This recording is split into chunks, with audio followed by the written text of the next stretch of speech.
بسم الله الرحمن الرحيم.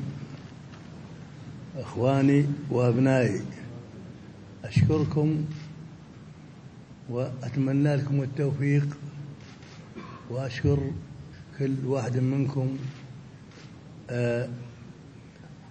شفتوا وسلمت عليه، لكن مع الأسف أني لن أتمكن أن آقف، وإن شاء الله بعد أيام أو أشهر وإن شاء الله على ذلك. إخواني، فيه الكلمتين مدام المشايخ حاضرين، وهذه إلى الشعب أجمع. إخواني، يقال أنه ملك القلوب أو ملك الإنسانية. أرجوكم بأن هاللقب هذا يشيلون عني. الملك هو الله، والله ونحن عبيد الله عز وجل. أما هذه أرجوكم تعفوني عنها، وشكرا لكم يا إخوان.